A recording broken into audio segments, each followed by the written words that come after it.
Hello everyone, welcome back to a new mini vlog. তো ভোটের দিন সকাল সকাল রেডি হয়ে চলে গেছিলাম ভোট দিতে। আর লাইনটা দেখো, তার সাথে এই গরমটা, ঘেমে পুরো স্নান হয়ে গেছিলাম। তো অনেকক্ষণ লাইনে দাঁড়িয়ে ভোট দেওয়ার তো কমপ্লিট। আর বাড়ি ফিরে ছাদে উঠেই দেখে ওয়েদারটা বেশ অন্যরকম, মানে বৃষ্টি তো হবেই। নিচে এসে খাচ্ছিলাম একটু ইপি, তার মধ্যেই দেখি হাওয়া দিয়ে বেশ ঝোড়ো বৃষ্টি শুরু হয়ে গেছে।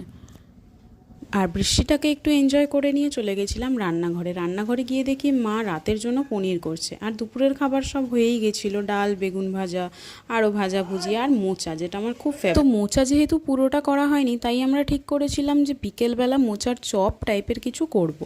তো দেখো, মানে চপ করতে গিয়ে আমরা পুরো ফেলিওর হয়ে গেছি। বাট এর আগে চপগুলো ভালো হয়েছিল যখন করেছিলাম, বাট এবারে আমাদের টিক্কা করে খেতে হলো, কিন্তু খেতে খারাপ হয়নি। আর সেদিন যেহেতু বাবা বাড়িতে ছিল, আমরা চারজনে মিলে অনেক দিন পরে লুডো খেললাম। আর ভাইয়ের বায়নায় দেখা হলো চার্লি। দেখা হবে নেক্সট ব্লগে, টাটা।